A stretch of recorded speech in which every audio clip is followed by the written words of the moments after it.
Welcome to this video on monitoring student activity on your Chromebook. So you've created your classes and now you're ready to actually see what's going on in class. Now the way that you do this is you have to start what's called a session. Sessions are times that student data is being shared and recorded with your computer. And like I said in one of the previous movies, you don't have to be watching students to be monitoring them. And I'm going to show you what that looks like. So I'm going to go ahead and click a class, in this case my 7th grade class. And I'm going to start a new session that's going to allow me to see what's going on. You can select a time here. So however long you want, usually 45 minutes to an hour is fine, but you have complete control to stop and start it whenever you want. So don't ever, you kind of want to shoot for over the time that your class period is, but not under. And so I'm going to go with an hour. Here you can apply a scene. We're going to talk about that later. And then if you for whatever reason wanted to exclude certain students, like maybe there are only a couple that you're really concerned about that you would need to keep on task, you would click this exclude button and then select the ones you want to exclude. So I'm going to exclude Ed because I trust him to do the right thing. And then when I'm done, I'm going to go ahead and hit start session. It's going to bring you to your session screen. Now what I'm seeing over here, just to kind of give you a lay of the land, this is the number of students that are online using Chrome on a Chromebook, and these are the number of students that are offline. I'm not going to be able to see these students here, but I am going to be able to see the ones that are green. And then what you're seeing now are the screens are popping up, and some of them are offline, which makes sense, because what it means right now is that those students are just not using their computers in class. Now, I have a couple of different options here.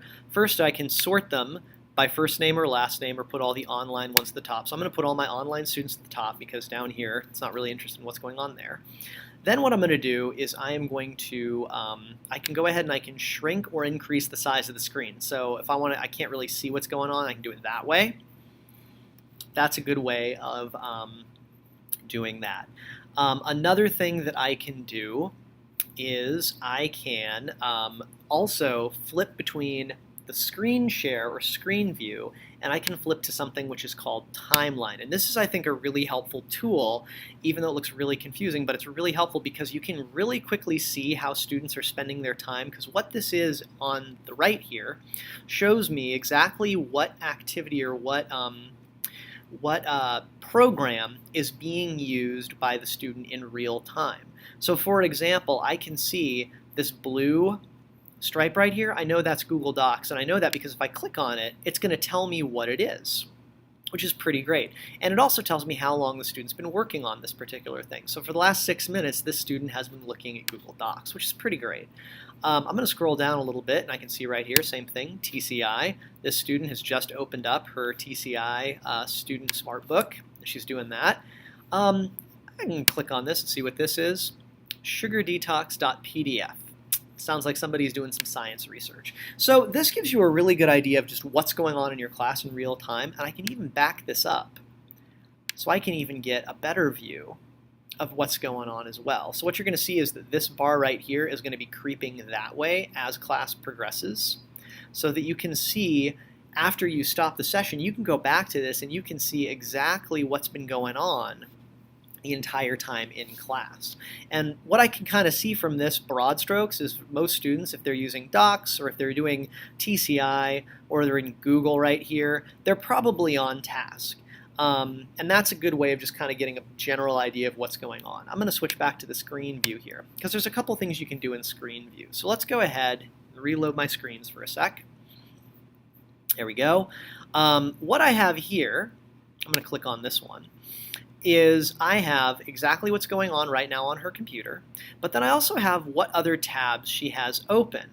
I can see that it's pretty clear that this student is like on task and doing a really great job of staying engaged, because all these things are academic related. Campus Portal, Google Keep, it's all really academically focused stuff. So I can be like, all right, this she's getting stuff done. Now, if I go click over here, I can see that this particular student is currently playing around with some games, and also has YouTube open in the background of these things. So this right here, this is the active tab, and this is what's in the back. And so if you've ever been like, are my students flipping back and forth between tabs, this right here is what's going to tell you. Yep. We're not really paying attention to what's going on. So what you can do in a situation like this, there she goes, now she's back on task. You can do a couple of things. First thing you can do is you can go over here and you can take a screenshot of what's going on.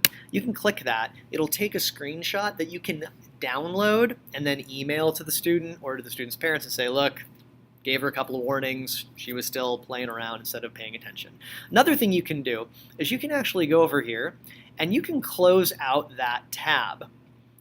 So if a student is goofing around and you just want to give them a quick reminder, you can go in and you can click this X and it'll close out of this tab right here so that it essentially brings them back to what they're supposed to be doing.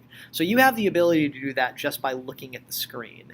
So that's just a little bit about some of the basic tools that you have while you are monitoring students' behavior within this. When you're done, you're going to hit the End Session button, and then what we're going to do is go back in and learn how to analyze the data from a session after it's been closed. So again, you do not have to catch every single thing they're doing in the moment. You can turn on a session, go teach your lesson, and then come back to it at the end to see how on task they were. And I'm going to show you how to do that in the next video.